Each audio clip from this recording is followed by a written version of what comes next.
Hello, I'm Sydney Thompson, and today we will be discussing cybercrime and its impact on the U.S. economy. These are my survey and focus questions of my project. How much does cybercrime cost the U.S. economy per year? Can cybercrimes be prevented, and who are the primary attackers? We estimate that malicious cyber activity cost the U.S. economy between $57 billion and $109 billion in 2016. That's a lot of money. So, what do they want? Corporate secrets, computing resources, and employee information. So, how do hackers turn information into profit? There's two main ways to cash out. One, through sponsored operations, and two, through black market activity.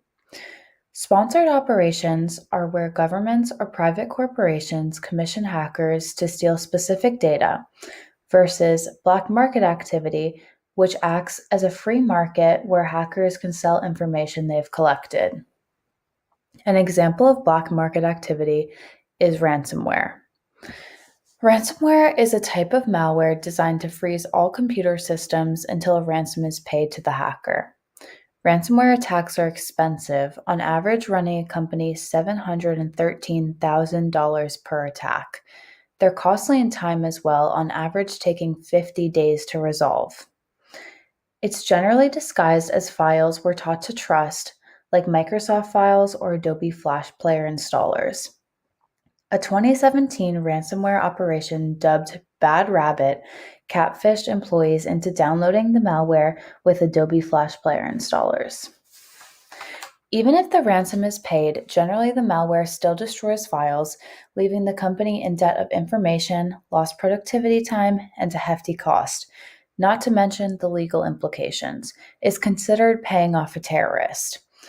Ransomware is also growing at an alarming rate of 350% per year, making it an exponentially greater problem. So, who are the primary attackers?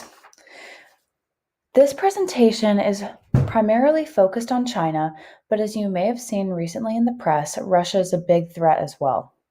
Major attacks are defined as $1 million or more, and China has had 108 between 2006 and 2018, with Russia coming in a close second at 98, putting China as the greatest risk to the US in terms of cybersecurity. An example of this is Operation Cloudhopper. Speculation is in 2019, China Ministry of State Security sponsored an attack on 8 major US technology companies. 8 US technology firms were attacked, including names like IBM and Hewlett Packard. We believe it was an act of cyber espionage, a malware attack by elite Chinese group AP-10, that stands for Advanced Persistent Threat 10. It was focused on cloud computing and aimed to access intellectual and client data. And what happened? In December 2018, the US indicted 2 members of AP-10. U.S. Attorney David Hickton proved Chinese government involvement, but the case had to be dropped for diplomatic reasons. But what would they have done with the information? We think they are taking this information and using it in a lot of ways, mainly to boost their economy and development through stolen trade and corporate secrets, but also using stolen technology to boost their internet infrastructure.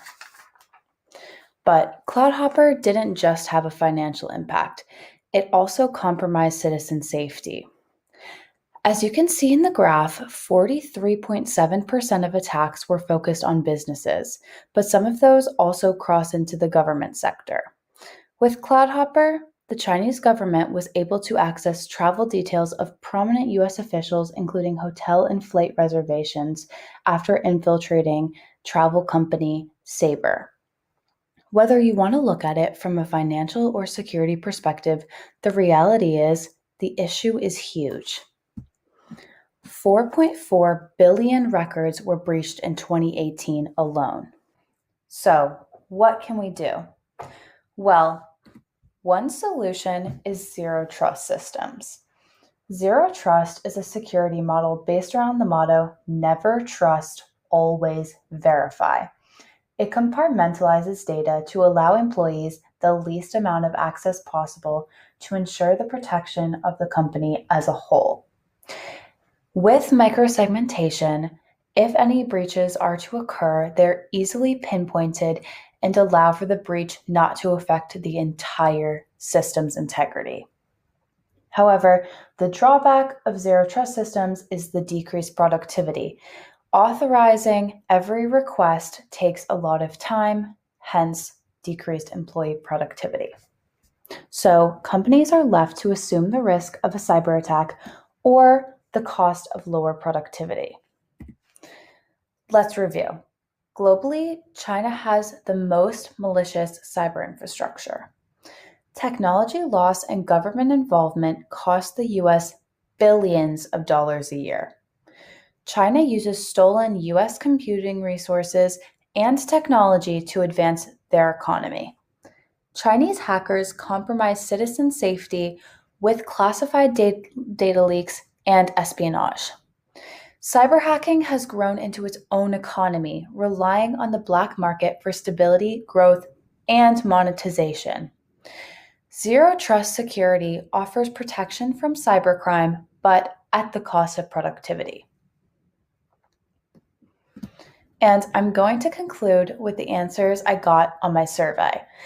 They show people underestimate the cost of cybercrime and whether or not it can be prevented. But people are on the same page that the biggest threats come from foreign powers, Russia, and China. First, I interviewed my mom. Even with extensive experience in the financial world, she wasn't aware of the staggering cost and extent of cybercrime. Next, I interviewed my dad, who also didn't realize the extent of the cost.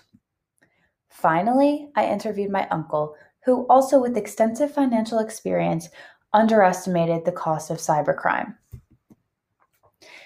Thank you, and if you have any questions, you can find me either in person or my email, and feel free to ask any questions. And then I have quite a few sources, so these are just them, and thank everyone for their time.